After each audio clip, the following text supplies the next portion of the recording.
నూలు నూలులో శతాబ్దాల గౌరవం, పట్టు పరంపరకు ప్రతీక, సంప్రదాయానికి శాశ్వత చిరునామా సఖీ.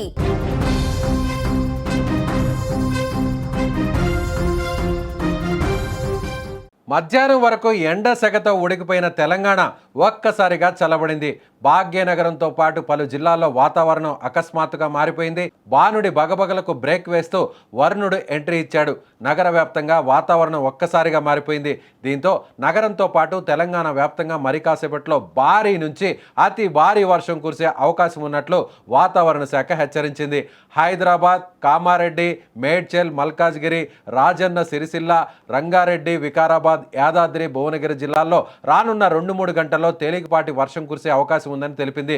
గంటకు 40 కిలోమీటర్ల వేగంతో గాలులు వీచే అవకాశం ఉందని, ఉరుములతో కూడిన వర్షాలు కురవచ్చని తెలిపింది. తెలంగాణలో ద్రోణి, క్యూములోనింబస్ మేఘాల ప్రభావం నెలకొందని వాతావరణ శాఖ తెలిపింది. దీని ప్రభావంతో ఇవాళ రేపు కూడా నిజామాబాద్, భద్రాద్రి, కొత్తగూడెం, ఖమ్మం, వికారాబాద్, సంగారెడ్డి, మెదక్, కామారెడ్డి, మహబూబ్ నగర్ జిల్లాలో వర్షాలు కురిసే అవకాశం ఉందని తెలిపింది.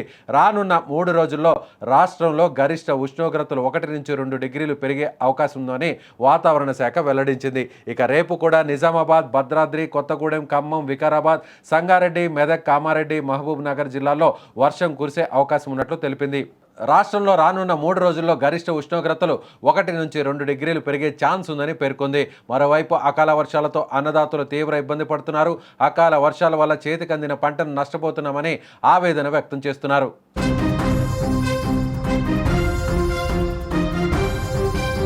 సో తెలంగాణలో ఇటీవల అధిక ఉష్ణోగ్రతతో అల్లాడిపోయినటువంటి జనానికి ఇప్పుడు ఈ జిల్లాలో కురవబోతున్నటువంటి వర్షాలు కాస్త ఉపశమనాన్ని కలిగించబోతున్నాయి. 40-42 డిగ్రీల వరకు అత్యధిక ఉష్ణోగ్రతలు నమోదైనటువంటి ఈ ప్రాంతాల్లో ప్రస్తుతం ఇప్పుడు వాతావరణం ఒక్కసారిగా చల్లబడబోతుంది. అలాగే సాయంత్రం సమయంలో చల్లని గాలులతో పాటుగా ఈదురు గాలు కూడా వీసే అవకాశం ఉన్నట్లుగా వాతావరణ శాఖ చెబుతుంది. అయితే రాబోయేటువంటి 2-3 రోజుల్లో కొన్ని ప్రాంతాల్లో అత్యధిక ఉష్ణోగ్రత నమోదు కాబోతుంది. 1-2 డిగ్రీల ఉష్ణోగ్రత అంటే సాధారణం కంటే ఎక్కువగా ఇక్కడ ఉష్ణోగ్రతలు కూడా నమోదయ్యే అవకాశం ఉంది. కాబట్టి కొంతవరకు అప్రమత్తంగా ఉండాల్సినటువంటి అవసరం ఉంది.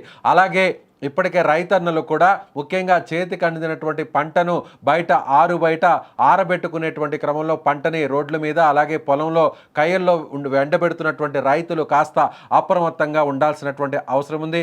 ఇప్పుడు వాతావరణ శాఖ హెచ్చరించినటువంటి ఈ జిల్లాల్లో ముఖ్యంగా రైతన్నలు తగు జాగ్రత్తలు తీసుకొని అక్కడ వారి పంటను కూడా సేఫ్ ప్లేస్కు తీసుకెళ్లాల్సినటువంటి అవసరం ఉంది.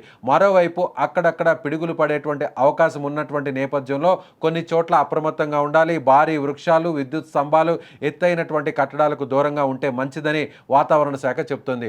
ఓవైపు ఏప్రిల్ చివరాకున మే మాసం దగ్గర పడుతుండడంతో ఈ స్థాయిలో ఉష్ణోగ్రతలు నమోదవడం, మరోవైపు సాయంత్రానికి అక్కడక్కడ వాతావరణం చల్లబడి వర్షాలు కురుస్తుండడంతో ఒక విభిన్నమైనటువంటి వాతావరణం ఇప్పుడు తెలంగాణలో నెలకొనబోతుందని చెప్పవచ్చు.